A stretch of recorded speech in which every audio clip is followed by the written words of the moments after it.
자, 이제 조금만 보고 이제 심하이 하지요? 네. 심하이란 말씀 안 되는데 입에 배서.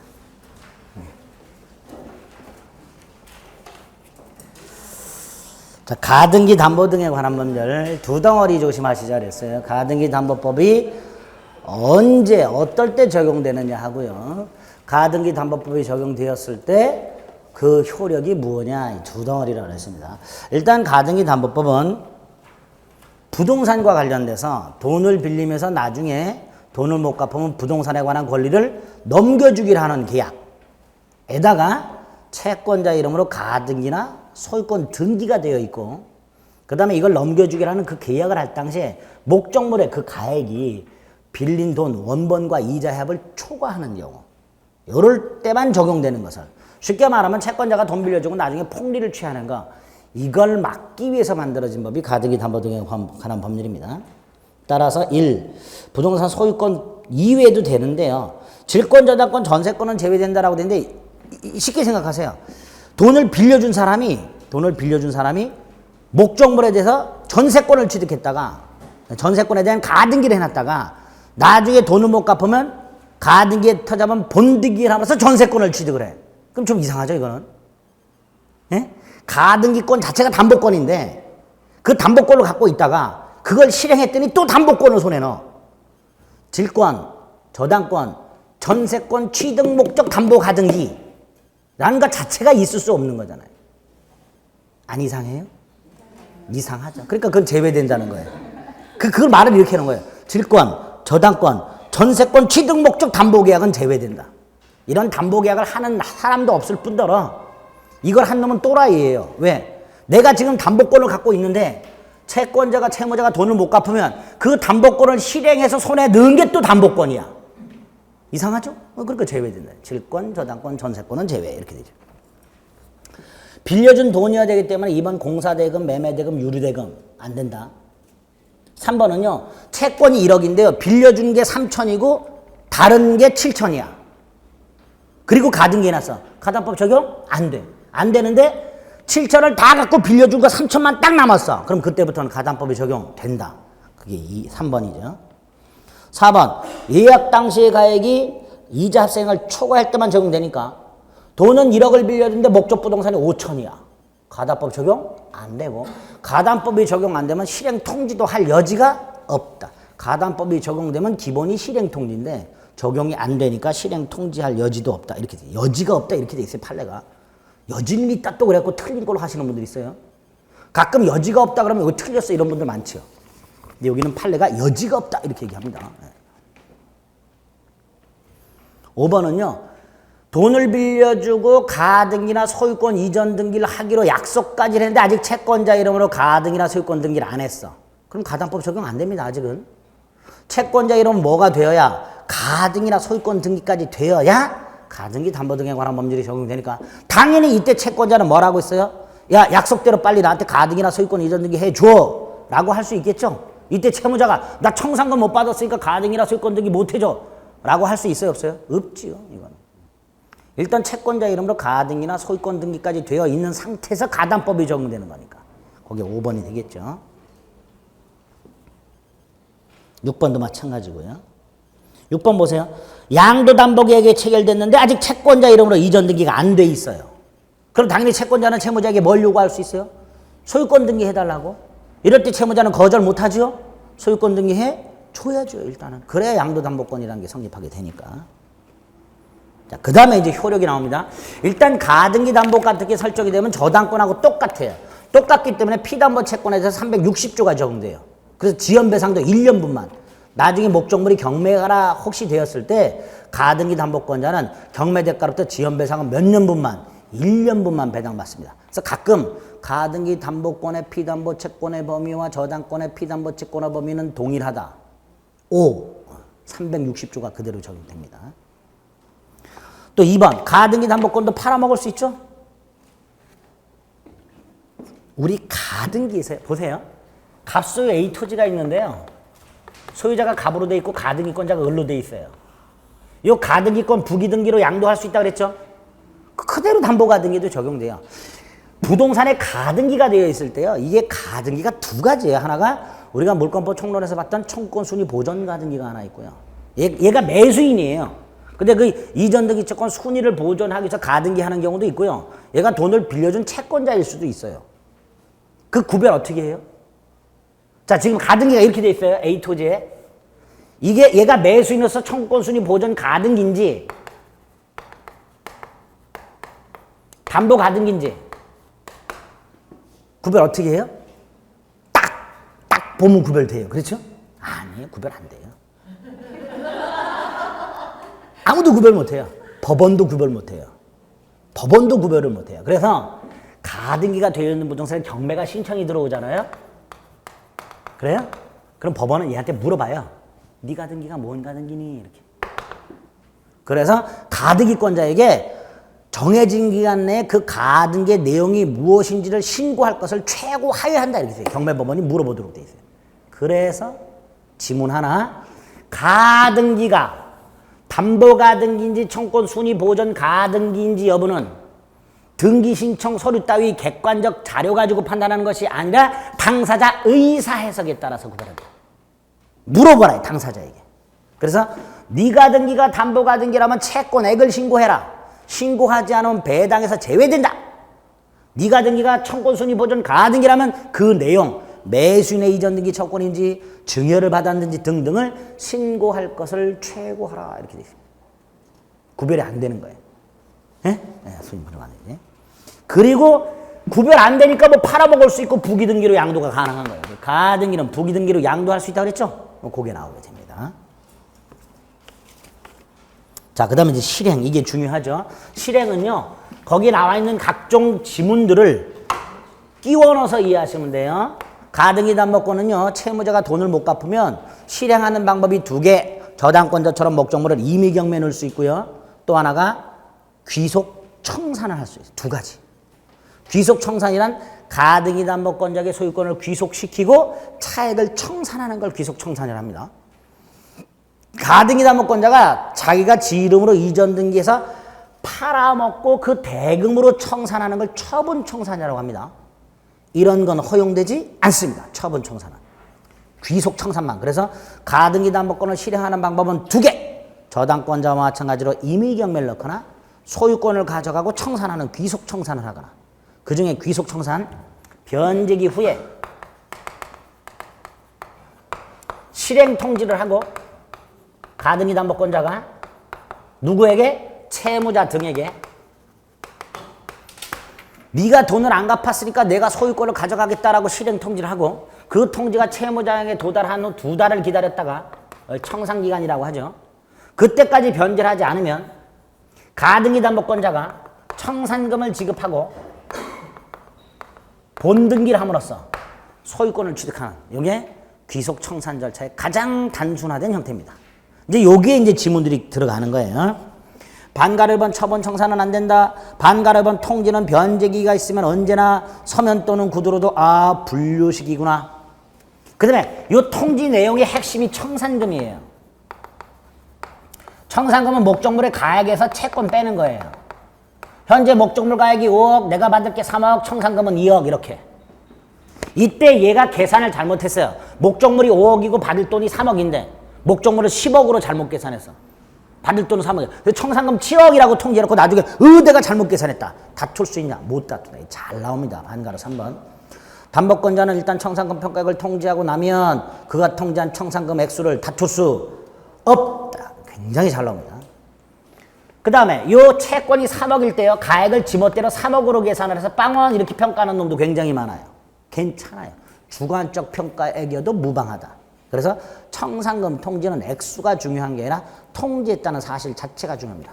단 청산금이 없다면 없다는 사실도 통지. 그런데 원래 처음에 청산금을 통지할 때는 목적물 가액이 얼마, 채권액이 얼마, 그래서 청산금이 얼마 이걸 통지해 줘야 돼요. 근데 만약에 청산금이 빵원이야. 그럼 가액은 3억, 채권은 3억, 빼니까 빵원 이거 굳이 말할 필요가 없죠. 그냥 빵원 이것만 통지하면 되죠. 그래서 4번 없으면 없다는 뜻 통지하되 5번 평가액이 피담보 채권액에 미달하는 경우는 청산금이 없으므로 평가액 및 채권액을 구체적으로 말할 필요 없고 그게 미달된다는 이유로 담보권을 신행해서 소유권을 나한테 귀속시키겠다라는 것을 알리는 것으로 족하다 라고 되어 있습니다. 예? 5번에 이것도 평가액과 청산금이 없다 하더라도 부동산 평가액 및 채권액을 구체적으로 언급하여야 한다. X 언급할 필요가 없다. 그다음에 누구에게 통지하는가? 채무자 등이라고 되어 있죠. 채무자 등은 채무자, 물상보증인, 제3취득자. 채무자가 있고 물상보증인이 있고 물상보증인이 팔았다. 그럼 셋 다 있는 거죠? 그럼 셋 다에게 한 놈이라도 누락되면 청산기간은 진행되지 않습니다. 그 다음에 요 가등기가 되어 있는 담보 가등기가 되어 있는 부동산에 후순위 권리자가 있을 수도 있고 없을 수도 있어요. 있다면 후순위 권리자에게도 통지하라. 언제? 채무자 등에게 실행이 통지한 후 실행 통지가 도달한 후 지체 없이. 다만 이 후순위 권리자에게는 반드시 통지해야 되는 건 아니에요. 왜? 청산기간은 채무자 등에 도달한 때부터 진행이 됩니다. 따라서 후순위 권리자가 있는데 후순위 권리자에게 통지하지 않았다 하더라도 채무자 등에게 실행 통지가 도달하면 청산기간은 진행합니다. 후순위 권리자에게도 동시에 하는 게 아니고요. 채무자에게 도달한 후 지체 없이 통지하도록 되어 있기 때문에 후순위 권리자에게는 설령 통지하지 않았다 하더라도 청산기간은 진행이 됩니다. 6번, 7번. 8번 무지하게 중요하죠. 후순위 권리자에게 통지를 했는데 통지받은 후순위 권리자가 청산금에 불만이 있어. 그럼 얘는 청산기간 내에 하나요. 청산기간 내에 하나. 이거 잊으시면 안 돼요. 자신의 채권이 변제기가 아직 도달하지 않았다 하더라도 목적물을 묘할 수 있다. 경매 꼭 기억하셔야 됩니다. 청산기간 내에 하나야. 내에 하나요. 9번은 뭐예요? 얘가 지금 열심히 청산 절차를 밟으려고 하는데 목적물이 제3지에서 경매가 딱 들어와. 그럼 청산 절차 스톱하고 저당권자의 지위에서 우선 변제만 가능. 9번. 10번은요. 요런 내용이 있어요. 어디 보냐 하면 어디 13번 보면요. 청산기간 여기 보세요. 청산기간이 지났다 하더라도요. 청산금을 지급받을 때까지는 채무자는 돈을 갚고요. 요 가등기 따위 말소를 청구할 수 있어요. 양도담보라면 소유권 등기 말소를 청구할 수 있어요. 그런데 변제기를 지난 후 10년이 지나버리거나 목적물에 대해서 선의 제3자가 나타나면 더 이상 변제 안 되고요. 가등이나 소유권 등기 말소도 안 됩니다. 특히 양도담보의 경우에 문제가 돼요. 양도담보는 채권자 이름으로 뭐가 돼 있다? 소유권 등기가 돼 있으니까 채권자가 선의의 제3자에게 팔아버리는 경우가 왕왕 있어요. 이때 선의의 제3자는 소유권을 취득하고 선의의 제3자를 취득하고 채무자는 더 이상 변제 못한다. 13번이에요. 10번과 13번 선의의 제3자는 소유권을 확정적으로 취득한다.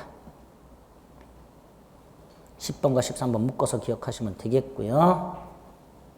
11, 12번은 청산 절차를 꼭 거치라는 건데 그 청산 절차가 뭐예요? 실행 통지하고 청산기간 경고하고 이게 핵심이죠. 예? 그런데 가등기 담보권자가 이걸 생략한 채 정답 평가된 청산금을 지급하고요. 가등기 담보권자가 본등기까지 했어요. 소유권 취득한다 못한다. 요 절차를 밟진 않았지만 채무자한테 정당하게 평가된 청산금을 지급했더니 채무자가 돈을 받고 본등기까지 해줬어요. 소유권 취득한다 못한다? 못해요. 반드시 이걸 거쳐야 돼요. 그러니까 이건 무효등기고 소유권 취득하지 못합니다. 근데 요 상태에서 그래? 지금 다시 여기 요 상태에서 실행 통지하고 2달이 지났어요. 그럼 그때는 요 무효했던 등기가 유효한 등기로 바뀐다. 유효한 등기. 판례요. 11번. 12번이 기본이고요. 다만 11번 그 무효했던 등기가 유효한 등기로 바뀔 수 있다. 됐죠? 오른쪽 4번 무청산 특약이라고요. 청산 거치지 않고 소유권 취득하기로 한 특약을 말합니다. 이거 원래 무효예요. 반드시 청산 절차를 거쳐야 돼요. 무청산 특약은 무효입니다. 그런데 우리 판례가 청산기간이 경과한 후에 특약을 하고 청산기간을 경과한 후에 특약을 하고 이해관계 있는 제3자가 없을 때 후순위 권리자 같은 제3자의 권리를 해하지 않을 때 이럴 때는 아주 예외적으로 무청산 특약할 수 있다. 어쨌든 그 특약 자체가 언제 해야 돼요? 청산기간 지난 후에 청산기간 지난 후에 한 특약으로서 제3자 권리를 침해하지 않는 경우는 유효하다. 5번 사용수익권은 채무자가 여전히 갖고 있겠지요. 그 정도. 지금 봤던 이런 내용들만 딱 머릿속에 넣어두시면 됩니다. 됐죠? 됐습니다.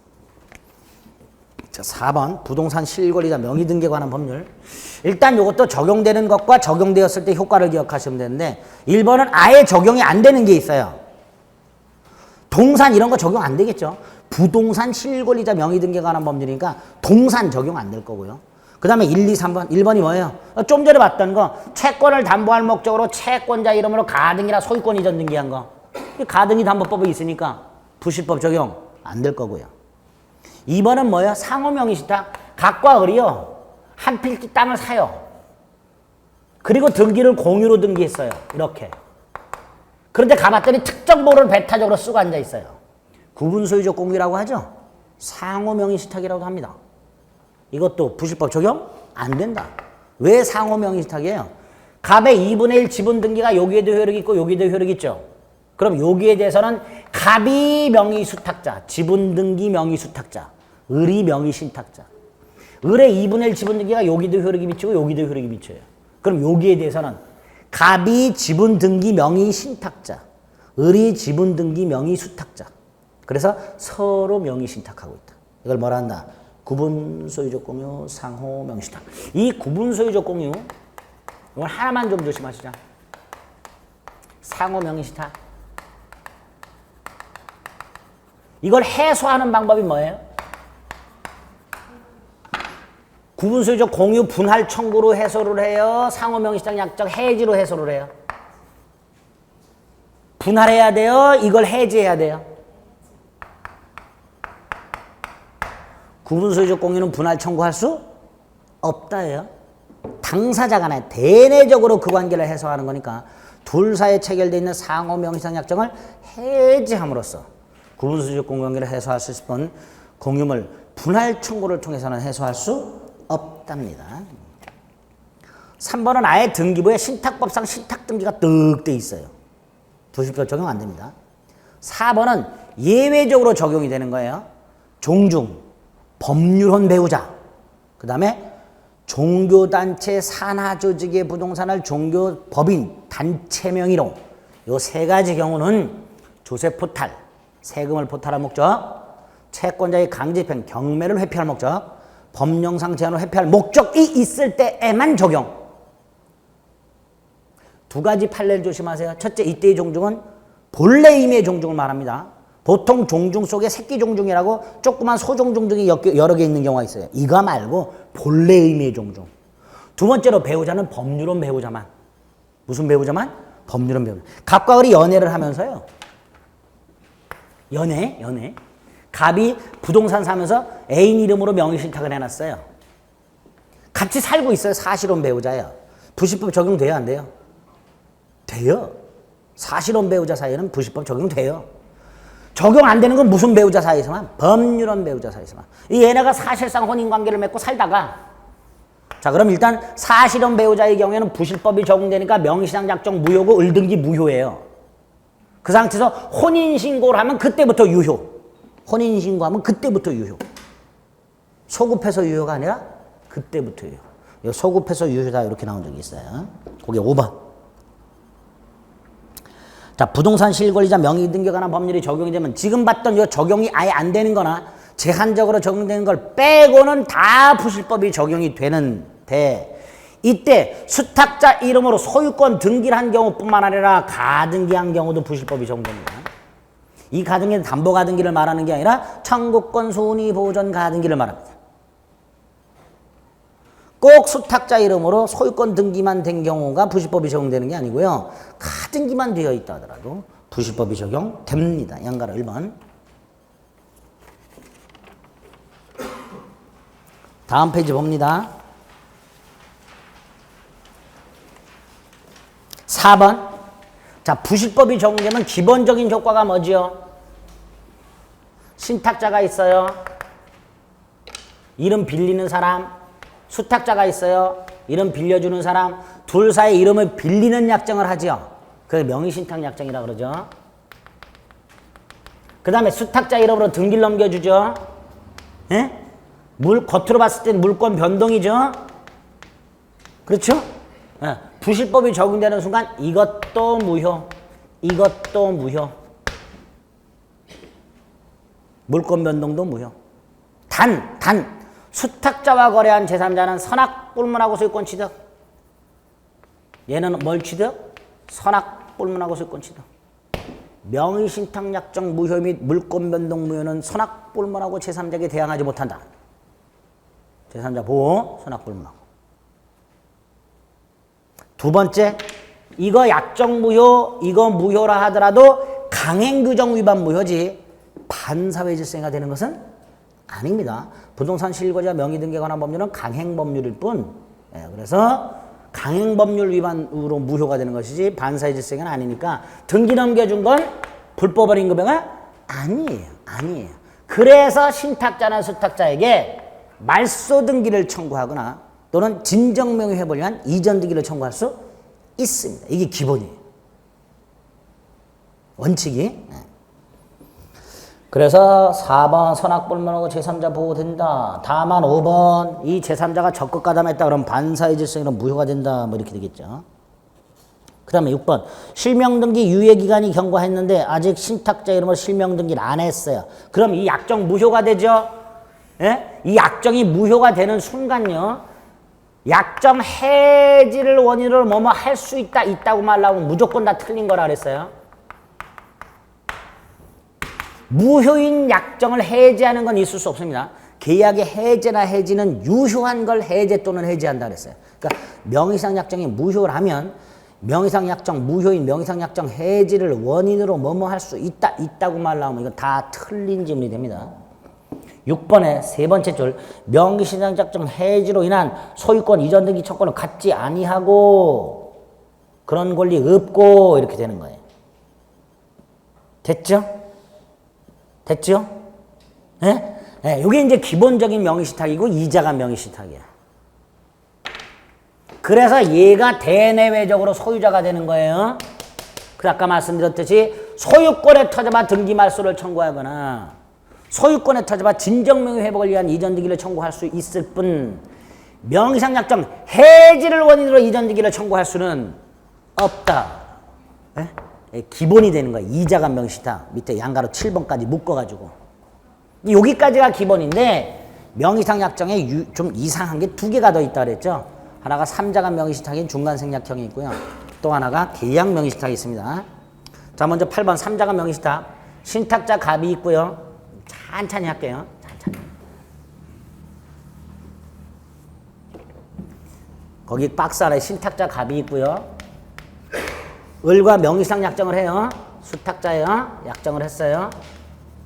그리고 갑이 매도인과 매매계약을 해요. 그리고 등기를 막바로 이렇게 넘겨준다 그랬어요. 이게 3자간 명의신탁, 중간생략형 명의신탁을 했어요. 2자간 명의신탁과 다른 점은 2자간 명의신탁은 얘가 소유자예요. 그렇죠? 그러니까 얘는 소유권에 터져봐 말소 등기나 진정 명의회복을 이전 등기를 청구할 수 있지만 얘는 소유권을 취득한 적이 없어요. 잊으시면 안 돼요. 얘가 소유권을 취득한 적이 없습니다. 이때 명의상 약정은 뭐라고 돼 있어요? 무효, 반가로 1번. 따라서 반가로 1번 명의상 약정은 무효이므로 신탁자 갑은 수탁자 을에게 해지를 원인으로 이전 등기 따위를 청구할 수는 없다. 예? 안 된다.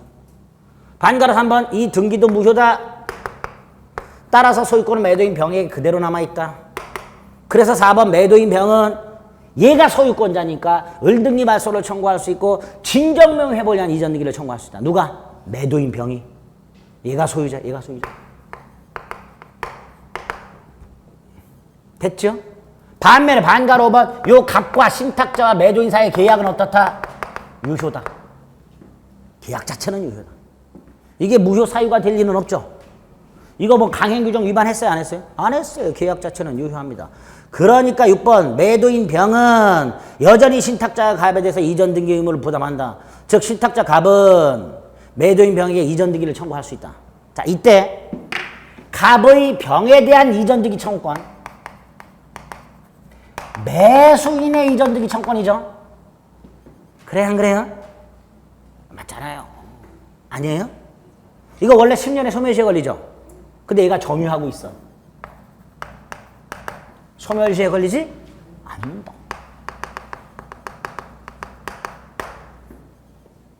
그게 밑에 주입할래. 그렇죠? 7번 갑병매매는 유효하니까 갑원병에게 이전득의를 청구할 수 있을 뿐 매매대금 부당이득 반환을 청구할 수는 없다.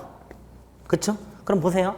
얘는 이전득의 청구할 수 있고 얘는 말소등기 청구할 수 있죠? 그러니까 갑원병을 대위하여 을등기 말소를 청구할 수 있다. 8번. 반면에 9번. 얘가 임의로 등기를 넘겨. 얘가 직접 이전등기를 청구하진 못하지만 얘가 임의로 등기를 넘겨줬다. 그럼 실체관계와 일치하는 등기로 유효. 9번. 됐지요? 마지막으로 10번. 요놈이 팔아먹었다 정에게. 선악불문하고 소유권 취득하죠? 예? 얘는 선악불문하고 소유권 취득하니까 얘는 소유권을 상실했지요? 그러니까 요 을의 행위는, 요 팔아먹는 행위는 병에 대해서 뭐가 된다? 불법행위가 된다. 뭐가 된다? 불법행위가 된다. 근데 병에게는 손해가 있다 없다? 손해가 있어요 없어요? 없죠. 왜? 대금 갖고 있잖아요. 그러니까 병에게는 손해가 없으니까 10번에 수탁자 을이 제3자에게 팔아먹었다. 정은 선악불문하고 소유권을 취득한다. 이때 1. 병은 을에게 손해배상을 청구할 수는 없다. 그럼 궁극적으로 요 상황에서 손해가 있는 놈은 누구예요? 요 놈이죠. 돈 줬는데 소유권도 못 취득했고. 그러니까 얘는 을에게 정으로부터 받은 돈 부당이득 반환 청구할 수 있다. 이렇게 되죠. 거기 동그라미 2번. 3자가 명의신탁. 예? 여기까지. 계약 명의신탁. 아주 쉽죠. 쉽다고 해주세요 제발. 안 쉬워요. 안 쉬워요. 이게 지금은 오 이렇게 되지만 또 문제를 하면 야 이게 지금 이거 갖고는 이렇게 딱 문제 풀어라면 이렇게 대입해서 풀지만 이게 없다 이러면 뭐 이렇게 돼요. 그러니까 자꾸 이것도 보고 문제 풀고 하셔야 돼요. 계약명의신탁. 신탁자 갑이 있고요. 수탁자 을과 명의상 약정을 하고요. 앤드 뭐까지 줘요? 돈까지 준다 그랬어요. 그래서 얘가 병과 매매를 하고요. 등기까지 넘겨준다 그랬어요. 이때가 문제가 됐어요. 이거는 무효지만 이거는 무효인 경우도 있고 유효인 경우도 있다 그래서 그 구별을 뭘 갖고 한다 그랬어요? 병의 악의 선의 가지고. 그럴 때 을병 매매도 무효가 되는 게 있고 유효가 되는 걸로 나누고요. 그래서 소유권을 누가 취득하느냐? 이건 여전히 병이고 이건 수탁자가 선악불문하고 완전하게 소유권을 취득한다. 그랬죠? 이게 머릿속에 일단 세트가 딱 들어있어야 돼요. 이게. 그리고 시험 문제는 이걸 나누는 거예요. 이렇게 병이 악이냐 선이냐를 나눠서 나오게 되는 거예요. 병이 악이냐 선이냐에 따라서 법률관계가 완전히 다르잖아요. 그렇죠? 예? 예? 1번 일단 명의상 약정은 무효예요. 2번 수탁자 앞으로 된 등기는 병이 선악에 따라서 다르다. 자, 반가로서 한번 병이 악의다. 동그라미 1번 등기 무효다. 동그라미 2번 계약도 무효다. 3번 소유권은 여전히 얘한테 남아있다. 얘한테. 그러니까 얘는 말소등기나 진정명령에 의한 이전등기를 청구할 수 있다. 대신 4번 수탁자는 돈 달라고 할 수 있다. 그렇죠? 얘가 소유자예요. 그런데 얘가요 등기를 이렇게 넘겨주면서 요 놈의 동의를 받았다면 요 둘 사이에 새로 매매 계약이 있는 걸로 보고 갑등기는 유효하다. 그게 5번. 아니구나. 6번. 수탁자가 신탁자에게 직접 이전 등기를 하고 이에 대해서 매도인 병이 동의한다면 신탁자 등기는 유효하다. 그랬죠? 7번. 얘가 팔아먹었어요. 얘 선악불문하고 소유권 취득하죠? 그럼 얘는 소유권을 상실했죠? 그러니까 또 불법행위가 돼요. 근데 얘는 손해는 없어야지. 돈 안 돌려줬으니까. 그렇죠? 그러니까 불법행위가 되지만 손해배상을 청구하지 못한다. 이렇게 되죠. 7번. 다음 페이지 매도인이 선인 경우 병이 선이 수탁자 명의 등기는 확정적으로 유효. 매매계약도 확정적으로 유효. 소유권도 수탁자가 확정적으로 취득. 따라서 얘가 소유자니까 병은 을등기말소를 청구할 수 없다. 반면에 명의상약정은 무효. 이때 신탁자는 수탁자에게 이전 등기를 청구할 수는 없고 뭘 돌려달라? 돈 돌려달라. 예? 근데 얘가 안 돌려줘. 근데 얘가 점유를 하고 있어. 유치권 행사할 수 있다 없다? 없다. 없다. 신탁자가 부동산을 점유하고 있을 때 수탁자가 돈을 안 돌려준다 해서 신탁자가 수탁자에게 부당이득 반환 청구권에 터져봐. 유치권을 행사할 수는 없다. 3번 부당이득 반환 청구할 수 있다고 돼 있죠? 그러나 5번 유치권을 행사할 수는 없다.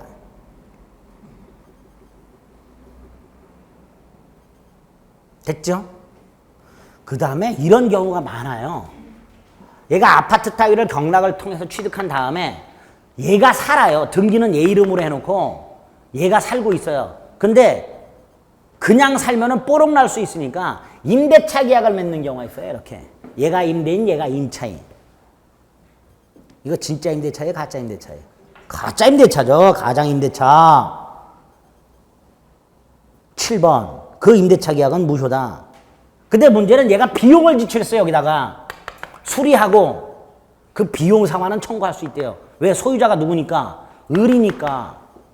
에? 선악불만 하고 비용 상환은 청구할 수 있잖아요. 그렇죠? 7번. 8번. 갑이 을에게 등기를 청구할 수는 없지만 돈은 내놓으라고 할 수 있다고 그랬어요. 이때 얘가 자신 소유, 을이 소유자잖아요. 그렇죠? 자신 소유 부동산으로 대물 변제하는 거. 이건 유효다. 갑이 을에게 등기를 청구할 수는 없으나. 그게 8번이네요.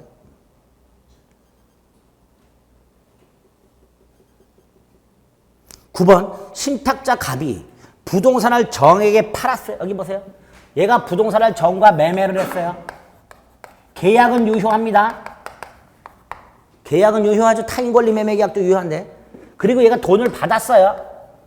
돈 받고 얘한테 얘기해서요. 이렇게 등기를 넘겨주라 그랬어요. 얘가 등기를 넘겨서 무효. 등기 무효. 예? 왜? 얘가 소유자야. 얘가 소유자. 이게 무효예요. 얘가 돈 받은 것도 무효예요. 그런데 양도세는 얘가 내야 돼. 돈은 얘한테 있으니까. 에? 양도세는 얘가 내야 돼. 현재 누가 돈 갖고 있어? 소득 있는 곳에 과세. 얘한테 부동산 사라고 준 돈은 2억인데 3억에 팔았어요. 양도 차익이 얼마 나왔어요? 1억. 얘가 양도세 내야지 일단. 일단 세금은 얘가 내는 거야. 세금 있는 곳에 과세. 이렇게. 소득 있는 곳에. 양도세 부담 의무자는 9번 갑이다. 갑이다. 신탁자다. 됐지요? 됐다고 해주세요. 마지막으로 10번. 이런 짓거리가 부실법 시행 전에 있었어요. 그럴 때는 얘가 부당이득한 건 부동산 자체예요.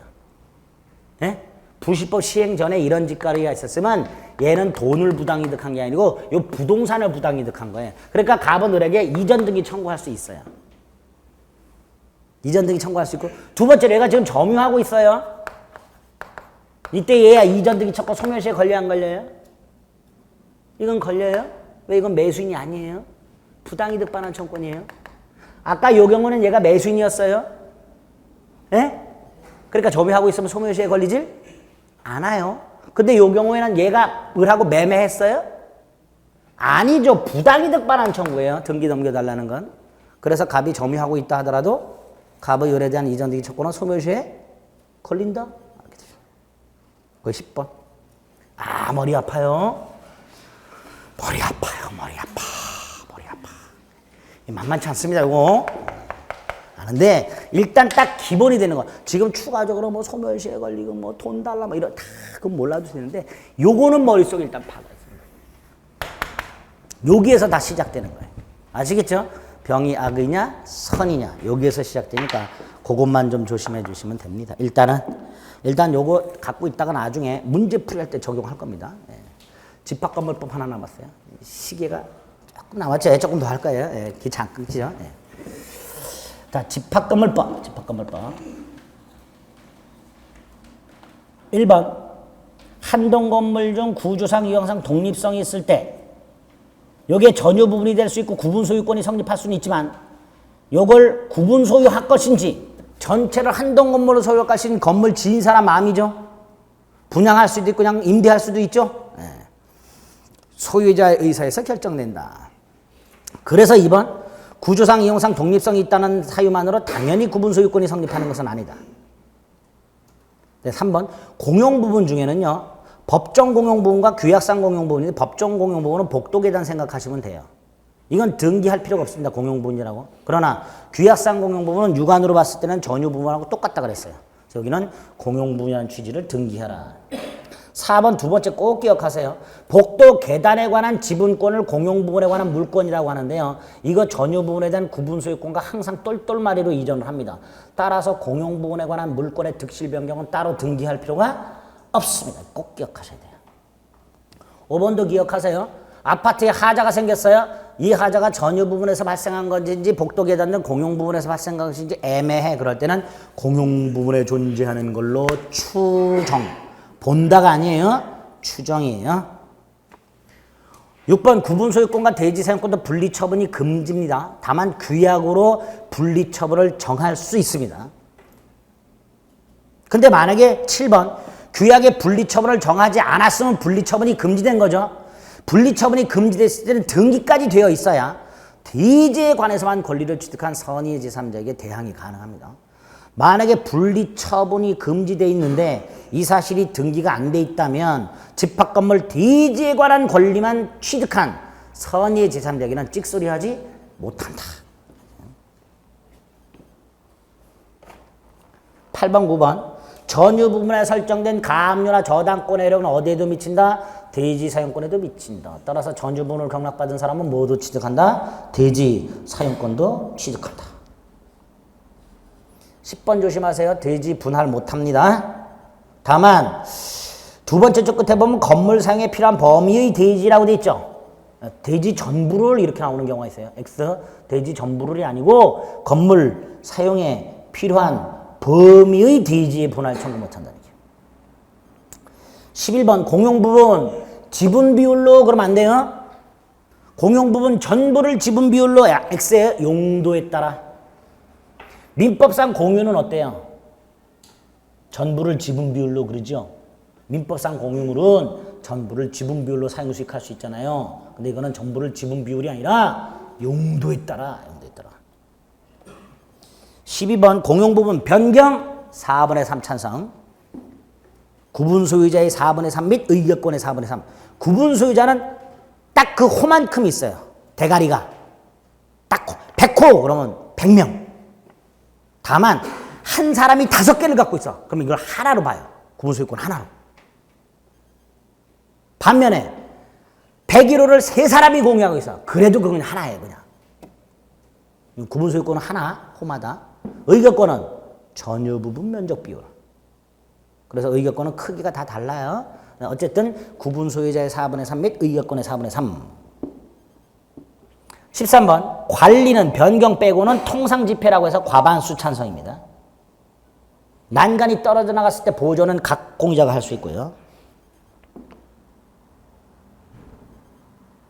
15번 공유자는 지분 비율에 따라서 관리 비용 따위를 부담하죠. 16번 조심하세요. 관리단 규약에 관리비 징수에 관한 조항이 없어요. 그래도 우리 판례는 공용부분 관리비는 청구할 수 있다. 어디는? 공용부분 관리비. 공용부분 관리비예요. 전유부분 관리비가 아니라 공용부분 관리비. 그 다음에 17번. 아까 공용부분 난간이 떨어져 나갔을 때 각 구분 소유자가 수리할 수 있다고 그랬죠? 예?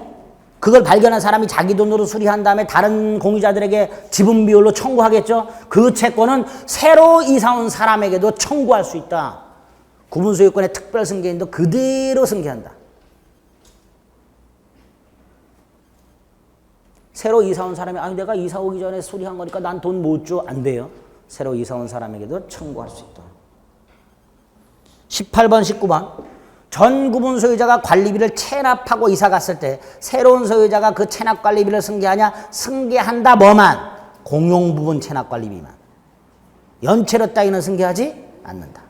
그런데 얘네들이 순차적으로 체납을 했다. 갑이 체납했고 을도 체납, 병도 체납, 정도 체납. 최종 소유자가 정이다. 얘가 혼자 독바가지 쓰냐? 아니다. 똘똘마리로 중첩적으로 체납관리비를 승계한다. 똘똘마리로 연대해서.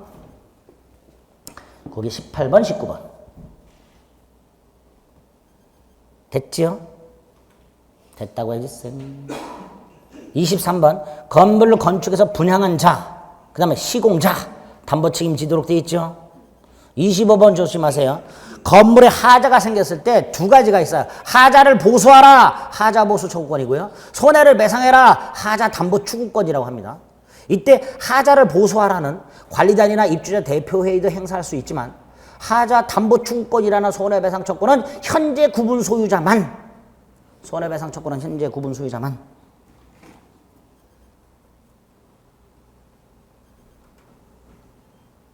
28번 아파트를 분양한 사람은요, 지방자치단체가 마련한 표준규약을 참고해서 계약 체결하기 전에 분양받을 자에게 미리 그 규약을 전해줘야만 됩니다. 미리 줘요. 미리 계약 체결 전에.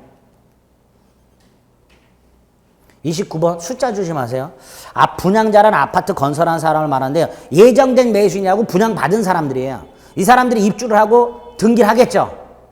그 사람들이 2분의 1 이상이 이전 등기를 했어요. 그럼 얘네들은 3개월 내에 관리단 집회를 소집해야 돼요. 근데 안 하고 있으면 분양자가, 건설회사가 소집하여야 한다. 예정된 매수인의 2분의 1 이상이 이전 등기한 날부터 3개월이네. 2분의 1, 3개월 조심하세요. 3분의 2 이상이 2개월 내에 이렇게 나올 수 있어요. 숫자 조심하세요. 30번 조심하세요. 30번. 죄송합니다. 30번. 아니군요. 나 30번 몰랐네. 뭐야 이거 도대체. 30번. 이거 말고 뒤에 있군요. 죄송합니다. 31번 관리단은 어떤 조직행위를 걸쳐서 성립하는 게 아니라 구분수유자 전월 구성으로 당연히 성립합니다. 32번은 정기관리단 집회. 이것도 숫자 기억하세요. 매년 회계년도 종료 후 3개월 내에 정기관리단 집회를 소집하여야 한다. 33번은 임시관리단 집회인데요. 5분의 1입니다. 요건 조심하실 게 구분소유자의 5분의 1 이상 및 의결권의 5분의 1. 그럼 큰일 나요. 그냥 구분소유자의 5분의 1 이상이 소집 청구할 수 있고요. 관리는 임시관리단 집회를 소집하여야 됩니다. 만약에 34번 이렇게 5분의 1 이상이 소집 청구했는데 관리인이 소집 절차를 밟지 않으면 소집 청구한 5분의 1 이상이 소집할 수 있는데 법원의 허가를 받아. 여기에 들어갔어요. 옛날엔 법원의 허가가 없었습니다. 근데 법원의 허가를 받아서 임시관리단 집회를 소집할 수 있다. 34번. 36번 관리단 집회는 보통 소집 절차를 밟아요. 관리단 집회일 1주간 전에 소집 통지하는 게 소집 절차인데요. 전원동의가 있으면 이거 밟을 필요가 없습니다. 전원동의가 있으면 소집 절차 없이 소집할 수 있습니다. 37번에 관리단 집회에서 의결권을 행사할 수 있는 사람은 구분 소유자만입니다. 그런데 제가 아파트를 분양을 받았고요. 분양대금을 다 냈고요. 열세를 받아서 현재 입주해서 살고는 있지만 구분 소유권 등기를 못하고 있어요. 이 사람 구분 소유자 아니죠. 아니지만 구분 소유자에 준하여 관리단 집회에서 의결권을 행사할 수 있다. 구분 소유자로서가 아니에요. 구분 소유자에 준하여 관리단 집회에서 의결권을 행사할 수 있습니다. 37번. 39번 보통 관리단 집회를 소집하게 되면요. 통상 결의가 과반수 찬성이고요. 4분의 3 찬성이 있고 5분의 4 찬성이 있고 그래요. 그런데 모이지 않고 서류를 통해서 서면을 통해서 결의하거나 전제적 방법으로 결의하는 경우가 있어요. 모이기가 힘드니까 이럴 때는 어떤 의결 사항이든 5분의 4 찬성이 필요합니다. 5분의 4 찬성. 41, 42번 조심하세요. 관리단 집회가 있는데요. 결의가 있었어요. 이거를 구분 소유자가 결의 취소 소송을 제기할 수 있어요.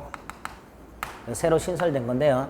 관리단 집회 결의에 대해서 취소 소송을 제기할 수 있는데 이유가 두 가지예요. 41번을 보면 소집 절차나 결의 방법이 법령 또는 규약에 위반되거나 현저하게 불공정 경우라고 되어 있고요. 42번은 결의 내용이라고 되어 있습니다. 결의 내용은 법령 또는 규약 위반만 있어요. 불공정한 경우가 없어요. 조심하세요. 42번이 요렇게 구분 소유자는 집회 결의 내용이 법령 또는 규약에 위배되는 경우 또는 현저하게 불공정 경우에는 이렇게 나올 수 있어요. 42번에. 조심하세요. 결의 사실 한 날부터 6개월이고요. 결의한 날로부터 1년 냅니다. 43번 구분 소유자가 10인 이상일 때는 관리인을 반드시 선임해야 되지만 10인 미만이라면 관리인 선임 안 해도 됩니다. 44번은 관리인은요 구분 소유자가 아닌 자도 될 수 있어요. 법인도 됩니다. 임기는 2년 범위에서 규약으로 정합니다. 45번 매년 1회 보고해야 되고요. 46번 관리단에는 관리위원회를 둘 수 있도록 되어 있습니다. 요거 시험 문제 이렇게 구분 소유자가 300인 이상인 경우에는 관리위원회를 둬야 한다. 그런 거 없어요? 네, 그런 거 없어요. 48번 조심하세요. 관리인은 구분 소유자가 아니어도 되지만 관리위원회 위원은 반드시 구분 소유자여야 됩니다. 임기는 똑같아요. 2년 범위에서 규약으로 정합니다. 49번 집합건물법상 규약이 의무화되어 있냐 안 되어 있어요. 규약 설정이 의무화되어 있지는 않습니다. 규약을 설정할 수 있다라고 되어 있어요. 50번에 보면 4분의 3 찬성 결의로 설정 변경 폐지할 수 있다. 하여야 한다가 아니에요. 51번 지자체장은 표준규약을 마련해서 보급하여야 한다로 되어 있습니다. 표준규약을 마련해서 보급해야 된다. 52번 집합건물 관련된 분쟁을 조정하기 위해서 집합건물 분쟁조정위원회가 지자체에 설치가 돼 있죠. 다음의 분쟁을 심의 조정한다라고 되어 있습니다. 그 중에 굵게 되어 있는 거 조심하세요. 특히 3번 공용부분 보존관리 변경에 관한 분쟁 전유 부분 들어가면 안 되고요. 6번 재건축과 관련된 구분소유권 귀속에 관한 문제. 소유권을 누가 가져가냐 어떻게 가져가냐. 이건 이 6번 같은 경우는 이거 있으면 안 되는 거예요. 이거는 법원이 해결하는 거예요. 근데 행정기관이 조정 심의하도록 돼 있어요. 6번도 조심하셔야 돼요. 53번 재건축 결의에는 몇 분의 몇이 필요하다? 5분의 4. 56번 7번 조심하세요. 재건축 결의가 유효하려면 재건축 단계에서 다시 결의할 필요가 없을 정도로 비용 분담에 관한 사항이 정해져 있어야 돼요. 기준이 마련돼 있어야 돼요. 56번. 만약에 그게 정해져 있지 않으면 재건축 결의는 무효다예요. 58번은 다른 예컨대 아파트를 때려부시면서 주상복합 재건축 결의 됩니다. 아파트를 때려부시고 옆대지를 합쳐갖고 재건축 결의 요것도 괜찮습니다. 요것도 괜찮습니다. 59번은 재건축 결의가 있는데 5분의 4 찬성이 필요하다 그랬죠. 근데 반대하는 사람이 있었어요. 이 사람들에게는 한 번의 기회를 더 줍니다. 너 재건축에 참가할 거냐를 반드시 서면으로 촉구하도록 하고 있습니다. 반드시. 서면 또는 전자적 방법 그러면 안 돼요. 요거는. 그리고 이 촉구를 받은 사람이 2월 내에 회답을 하지 않으면 재건축에 참가하지 아니한다는 뜻을 회답한 것으로 본다. 요거 결론. 이런 것들을 체크해 주시면 됩니다. 요 정도만 시험 문제 나옵니다. 요 정도 나오는 것들만 여러분들이 맞춰주시면 돼요. 다 했잖냐 이 자식아. 아니에요. 그중에서 제가 소리 지른 거 하고 중요하다고 한 거 따지면 한 30개도 안 돼요. 아시겠죠? 요 정도 가지고서 이제 문제 풀이할 때 또 한번 볼 겁니다. 아까 처음에도 말씀드렸지만 특별법은 더 이상 보지 마세요. 우리 머리만 아프고 맞춘다는 보장 없습니다. 아시겠죠? 네, 문제 풀이에서 뵙도록 하겠습니다. 네, 수고하셨습니다.